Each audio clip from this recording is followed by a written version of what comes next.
all of this American democracy and government, after 240 years, is finally on the verge of collapsing and being replaced by something very much like Viktor Orban's Hungary or Vladimir Putin's Russia. Both houses of the Congress are controlled by Republicans, and in both cases, every single Republican senator and member of the House of Representatives has just rolled over and said, okay, Donald Trump gets whatever he wants. The president, so that's the legislative branch. The executive branch, the president is just nakedly breaking laws and just saying, Congress, courts, I dare you. And the courts, are just beginning to weigh in, but now J.D. Vance comes out over the weekend and says that he can do whatever he wants. He can ignore the courts. And in fact, the only way courts can have their opinions enforced is by having federal marshals do it. And who do the federal marshals work for? Oh, that's right, Pam Bondi. And who does Pam Bondi work for? Oh, that's right, Donald Trump. This is Pam Bondi, our Attorney General, who's investigating FBI agents who were looking into Donald Trump's crimes when he stole top-secret documents from the White House, took them down to Mar-a-Lago, and left them out where Russian spies could wander in and photocopy them. He conveniently left a giant photocopy machine there, too, right next to them. Wasn't that nice of it? This is the very definition of a constitutional crisis. When one branch of government says we're going to completely ignore the other branch of government, or even, in this case, the other two branches of government, and just do whatever the hell we want. We don't care what the law says. We don't care what the courts say.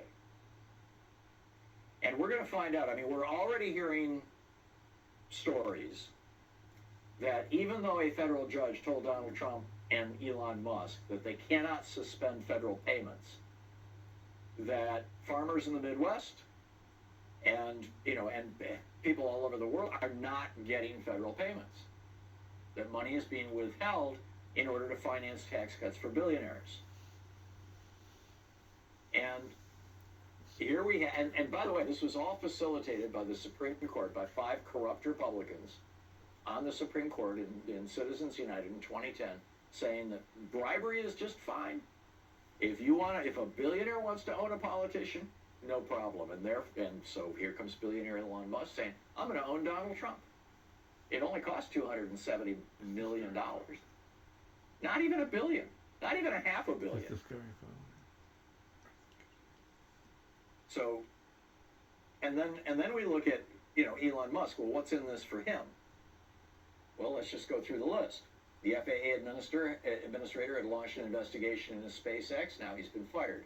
The Department of Justice was looking into possible violations of securities and others laws by Musk and Tesla.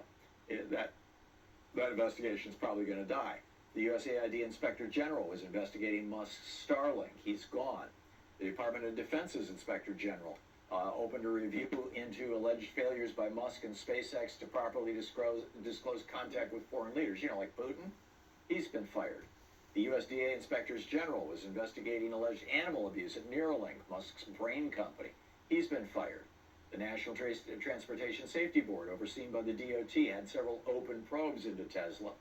Odds are they'll be dropped if they haven't been already. The EPA had settled multiple lawsuits with Tesla for hazardous waste violations and violations of the Clean Air Act. Now that the EPA is being gutted, there probably won't be any more. The National Labor Relations Board, overseen by the Department of Labor, had 17 open investigations against Tesla and SpaceX for unfair labor practices, safety violations, and discriminatory work practices that are probably now, moot.